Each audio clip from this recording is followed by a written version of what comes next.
আসসালামু আলাইকুম ভিউয়ার্স, আপনাদের সবাইকে আবারও আমন্ত্রণ জানাচ্ছি আমাদের চ্যানেলের আরও একটি বেকিং টিউটোরিয়াল উপভোগ করার জন্য। আপনাদের জন্যই আমাদের আজকের আয়োজন। মালয়েশিয়ান ময়দা ব্যবহার করে কি করে আপনারা একটি চকলেট বার্থডে কেক বেস তৈরি করতে পারবেন সেটারই ডিটেইলস কিছু প্রসেস। আমরা আশা করব আমাদের আজকের সহজ রেসিপিটি আপনাদের ভালো লাগবে। তো চলুন শুরু করা যাক। রেসিপির শুরুতেই রুমের স্বাভাবিক তাপমাত্রার 3টা ডিম ভেঙে নিয়েছি। এবার ডিম 3টাকে খুব ভালো মতো একটি হ্যান্ড হুইস্কের সাহায্যে মিক্স করে নিচ্ছি। এই পর্যায়ে বিটার মেশিন ইউজ করার কোনোই দরকার নেই, চাইলে হ্যান্ড হুইস্ক ব্যবহার করতে পারেন অথবা চাইলে কাঁটা চামচ দিয়েও ডিম 3টাকে ফেটিয়ে নিতে পারেন। এবার এই ডিম 3টা থেকে আমি অফ স্ক্রিনে 150 গ্রাম পরিমাণ ডিম মেপে নিয়েছি, আর আমি সবসময় মেজারমেন্ট স্কেল ব্যবহার করে থাকি। তো যতটুকু ডিম নিতে হবে ততটুকুই কিন্তু মালয়েশিয়ান ময়দা নিতে হবে। আর স্ক্রিনে আপনারা মালয়েশিয়ান ময়দাটা দেখতে পাচ্ছেন, আমি আজকে চকলেট মালয়েশিয়ান ময়দা ব্যবহার করেছি। আর একটা কথা না বললেই না, মালয়েশিয়ান ময়দা কেক প্রিমিক্স কিন্তু টোটালি ভিন্ন জিনিস, আর কেক ফ্লাওয়ারও ভিন্ন জিনিস।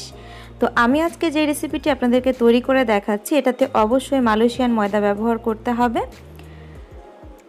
মালয়েশিয়ান ময়দা দিয়ে দিলাম 150 গ্রাম পরিমাণ এবং ফ্যাটানো ডিম দিয়ে দিলাম 150 গ্রাম পরিমাণ। চকলেট এসেন্স দিয়ে দিলাম হাফ চা চামচ পরিমাণ এবং চকলেট পেস্ট দিয়ে দিচ্ছি হাফ চা চামচ পরিমাণ। এবারে ইলেকট্রিক বিটারের একদম মিডিয়াম স্পিডে আমরা ঘড়ি ধরে একটানা 10 মিনিটের জন্য বিট করে নেব। এখানে হয়তো অনেকেই মনে করতে পারেন যে একটানা 10 মিনিট বিটার চালানোর কারণে অনেকের বিটার কিন্তু অনেক গরম হয়ে যায়। সেক্ষেত্রে আপনি কিছুক্ষণ পরপর কিন্তু আপনার বিটার মেশিনটা বন্ধ করে নিতে পারেন এবং যতটুকু সময় আপনি বন্ধ করবেন ঠিক ততটুকু সময় কিন্তু আবারও কাউন্টিংয়ে ধরতে হবে, অর্থাৎ টোটাল মিক্সিং টাইমটা হবে 10 মিনিটের জন্য। 8 মিনিটের মাথায় আমি স্বাভাবিক তাপমাত্রার পানি দিয়ে দিলাম 18 গ্রাম পরিমাণ। পানিটা অবশ্যই রুম টেম্পারেচারে হতে হবে, চাইলে ফুটানো ঠান্ডা পানি ব্যবহার করতে পারেন, কিন্তু অতিরিক্ত গরম পানি কিংবা ফ্রিজের ঠান্ডা পানি এখানে ব্যবহার করা যাবে না।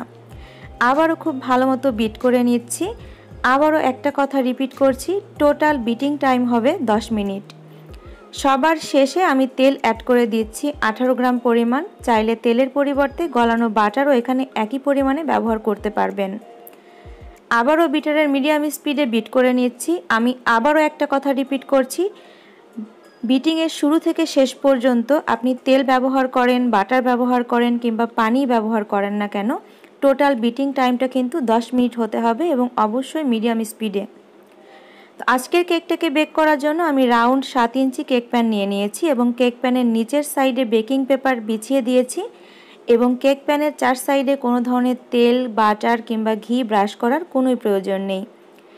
এবারে আমি সমস্ত বেকিং টিউটোরিয়ালে যেরকম দেখিয়ে থাকি, একটা কাঠি অথবা সাসলিক কাঠির মাধ্যমে অথবা হাতের কাছে যদি তুলি থেকে থাকে, তুলির অপরি প্রান্ত দিয়ে ভিডিওতে দেখানো নিয়ম অনুসারে ব্যাটারটাকে খুব ভালো মতো লেভেল করে দিতে হবে এবং ভিডিওতে দেখানো নিয়ম অনুসারে খুব ভালো মতো ট্যাপ করে নিতে হবে। এতে করে ভেতরে এয়ার বাবলস থাকলে সেগুলো নষ্ট হয়ে যাবে, কেকটা অনেক বেশি ফ্লাপি হতে পারবে।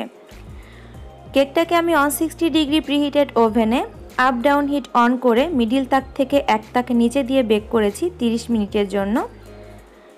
এবার গরম কেকটাকে বের করে আমি প্লাস্টিক র্যাপার দিয়ে ঢেকে রাখবো ঠান্ডা না হওয়া পর্যন্ত। এতে করে ভেতরের গরম বাষ্পটা কেকের মধ্যে গিয়ে কেকটা ময়েশ্চারের তৈরি হবে। কেকটাকে একদম ঠান্ডা করে আমরা র্যাপিং পেপারটা সরিয়ে নিলাম। এবার কেকটাকে ডিমোল্ড করার পালা। তো ডিমোল্ড করতে করতে কিছু কথা আপনাদেরকে বলে রাখা ভালো। অনেকেই হয়তো টিউটোরিয়ালটি খেয়াল করেছেন, আবার অনেকেই হয়তো ভালো মতো খেয়াল করেননি। কেন জানেন? অনেকেই হয়তো ভেবেছেন কেক তো তৈরি করে ফেললাম, কোনো চিনি অ্যাড করলাম না কিংবা কোনো বেকিং পাউডার, বেকিং সোডা কিছুই তো দিলাম না। আসলে মূল কথাটা হচ্ছে মালয়েশিয়ান ময়দা দিয়ে কেকের বেস তৈরি করার প্রসেসটাই এমন। মালয়েশিয়ান ময়দার মধ্যে চিনি, বেকিং পাউডার, বেকিং সোডা সব কিছুর পারফেক্ট কম্বিনেশন দেয়াই থাকে। শুধুমাত্র মালয়েশিয়ান ময়দা মেপে নেবেন, ডিম মেপে নেবেন, পানি এবং তেল মেপে নিয়েই কেকের বেসটা চমৎকারভাবে খুব সহজেই তৈরি করে ফেলতে পারবেন। তো আজকের টিউটোরিয়ালটি আপনাদের কেমন লাগলো অবশ্যই আমাদেরকে কমেন্টে জানাবেন। আপনাদের সুন্দর সুন্দর কমেন্ট আমাদেরকে অনেক বেশি উৎসাহিত করে। আগামী পর্ব দেখার আমন্ত্রণ জানিয়ে আজকের মতো বিদায় নিচ্ছি। সবাই ভালো থাকবেন। ধন্যবাদ।